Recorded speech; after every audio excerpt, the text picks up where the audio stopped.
Why would God put the Sabbath in heaven if it was abolished? If the Sabbath was abolished, nailed to the cross and dismissed as Jewish, then why does God place it in the heart of heaven's eternal worship?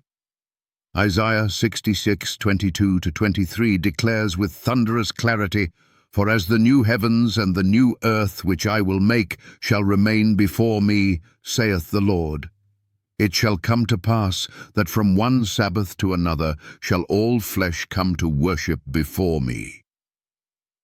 Did you catch that? All flesh. In the new earth, not Jews, not just Israel, all humanity bowing in worship on the Sabbath. Now ask yourself, if God abolished the Sabbath at the cross, if Jesus nailed it to Calvary, if the apostles replaced it with Sunday, then why would God bring it back in eternity? Why would the same God who changes not, Malachi 3:6, resurrect a commandment he supposedly cancelled? He wouldn't, because he never abolished it in the first place. You've been lied to. Sunday is man's invention. The Sabbath is God's signature. From Genesis to Revelation, the seventh-day Sabbath is the divine appointment between the Creator and his creation. In Genesis 2:2-3, God rested on the seventh day, blessed it and sanctified it, not for Jews, not for Moses, but for mankind. Jesus confirmed this in Mark chapter 2:27. The Sabbath was made for man, not just Israel, man. Then why do today's churches reject it? Because in AD 321, Constantine, a sun-worshipping emperor, passed a civil law enforcing Sunday worship. The Catholic Church admits it changed the day, not Christ, not the apostles. And Protestants blindly followed the Roman tradition, calling it the Lord's Day, with no biblical backing. Not one verse says Sunday is holy. Not one verse says the Sabbath was abolished. Not one verse says the day changed. But Isaiah 66 says the Sabbath remains, even after the return of Christ, even in the new heavens, even after sin is gone. That's God's word. So tell me, Pastor, how can you preach the Sabbath was temporary when God says it's eternal?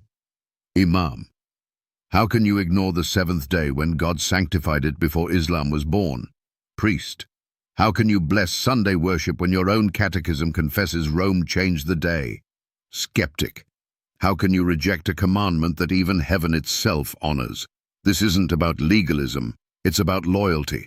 The Sabbath is the seal of God, Ezekiel 20:20. It contains his name, his title, and his jurisdiction. The Lord made heaven and earth. No other commandment does that. It's not a random rule, it's a sign of allegiance. Jesus kept the Sabbath, the disciples kept the Sabbath, Paul kept the Sabbath with Gentiles. Revelation 14:12 identifies the end-time saints as they that keep the commandments of God and the faith of Jesus.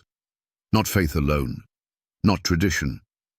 Commandment keeping, including the one most forgotten, the one God said to remember. You can twist Paul's words. You can quote your favorite theologian. You can shout grace while ignoring obedience. But the evidence screams from Scripture. God never changed his holy day. Man did. And now, the final test is coming.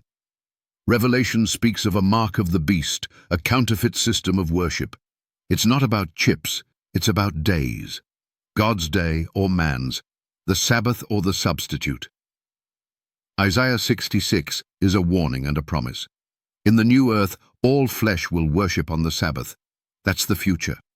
That's eternity. And if the Sabbath will be kept in heaven, then why would you ignore it now? Why would God abolish what he plans to restore forever? He wouldn't. The Sabbath was never abolished. It was buried beneath centuries of tradition. But truth never dies, and in heaven it will shine again.